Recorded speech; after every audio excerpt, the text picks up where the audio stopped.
Mukesh Ambani, the richest man in India, is now the 9th richest person in the world. And the Ambani family continues to garner global fascination as their wealth soars even further. But did you know that the year 2021 has not been a very good year for them so far?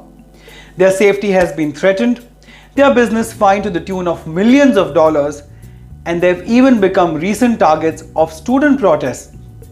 And that's not all. The truce between the brothers Mukesh and Anil Ambani might be falling apart after Anil Ambani's son Jay Anmol not only took pot shots at India's wealthy elite, but could be all set to reignite the historic family feud. So here's how the year 2021 has been a year of crisis for one of the world's most powerful families. Crisis number 1. This month, the Securities and Exchange Board of India, or SEBI, reportedly fined Mukesh Ambani and several other Ambani family members, including his wife Neeta, his brother Anil Ambani, Anil Ambani's wife Tina Ambani, and other firms linked to the family. The whopping $3.3 million fine relates to an alleged violation of Takeover Code regulations back in 2000. The Times of India reported that Mukesh Ambani's legal team plans on appealing against the decision, and also through their legal documents, Reliance Industries said there had been no violation and that they were confident of vindicating their position. But meanwhile, the SEBI has said that if the fine is not paid within 45 days, the amount would be recovered by seizing the family's assets. Ouch. Crisis number 2. Protest against Neeta Ambani. Yes, the news of the Banaras Hindu University appointing Neeta Ambani as a visiting professor got caught up in a major controversy after the students protested the move. Earlier this year, there were some reports that suggested that the Social Sciences faculty of BHU sent a proposal to the Reliance Industries suggesting that Neeta Ambani become a visiting professor at the institution's Women's Study Center. But the BHU students slammed the idea, saying that the university was setting the wrong example by appointing the wife of a billionaire as a visiting professor while hundreds of deserving NET qualified candidates were jobless. A group of over 40 students also submitted a memorandum to the BHU Vice Chancellor expressing their displeasure over the news of Neeta Ambani being invited as a visiting professor. But soon after the protest, the university had to issue a clarification that there was neither a decision nor a proposal in this regard. These reports were also refuted by Reliance Industries. News agency ANI cited a company spokesperson as saying reports that Neeta Ambani will be a visiting lecturer at the BHU are fake. She hasn't received an invitation from the BHU. Crisis number 3 hit the Ambanis when terror came knocking at their doors in February this year after a Scorpio car was found parked outside their famous building Antilia in Mumbai. This car contained over 20 gelatin sticks inside it. According to the Indian Express, gelatin sticks have been used in previous terror attacks. Although the bomb was missing a detonator, an accompanying note addressed to Mukesh and Neeta Ambani proved dangerous intent.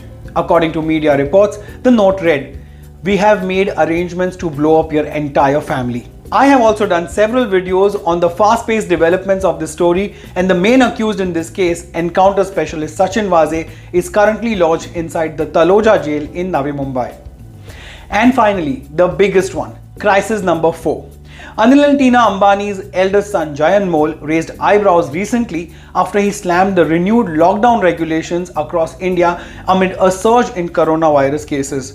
The usually low-profile Jay Anmol spoke out on Twitter, saying that the lockdown measures were all about control and that they only benefited India's wealthy. He has also continually promoted anti-mask and anti-vaccine stances on Twitter.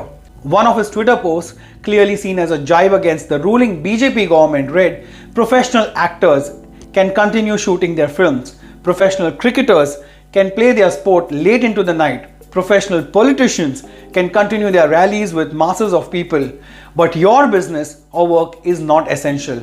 Another of his tweet read, "Still don't get it? What does essential even mean? Each individual's work is essential to them. #scamdemic." But beyond these tweets, Jay Anmol also posted a long note against the Indian government in which he said, "The lockdowns are key in continuing and enabling greatest wealth transfer in human history. The mistake is that the people think this is simply inefficient governance. It's not. It's a coordinated, thought out set of policies designed to enable a new world order to be brought in. the perfect opportunity to usher in the fourth industrial revolution.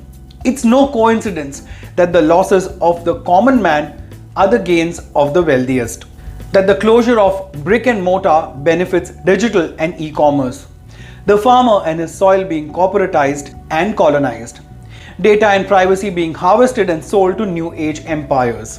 Now it's difficult not to interpret his comments as potential digs at his uncle Mukesh Ambani, who recently said, "I firmly believe a crisis is too precious to be wasted." He said this during an interview with Mark Zuckerberg last December, that every crisis created opportunity and the Indian people had shown great resolve.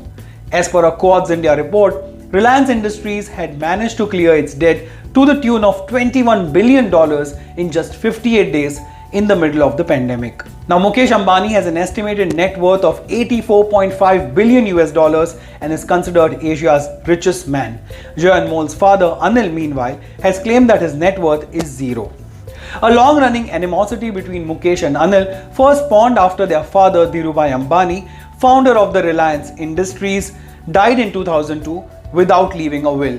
After taking over the reins of oil, gas, petrochemicals, refining and manufacturing parts of his father's business, Mukesh Ambani went on to join the ranks of world's most wealthy.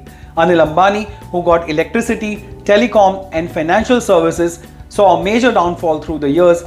Until last year, he claimed that his net worth was zero. However, in recent years, it appeared that there might be a chance of truce between the two brothers. India Today reported that Mukesh Ambani saved Anil Ambani from jail time after he helped repay his brother's debt. But the experts say that this fragile peace offering has now been rocked by Jay Anmol's numerous explosive tweets. What are your thoughts on this story? Express them in the comments below.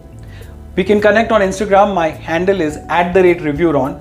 I'd be happy if you subscribe here if you find my videos worth it, that is. But even if you don't, thank you so much for watching and Jai Hind.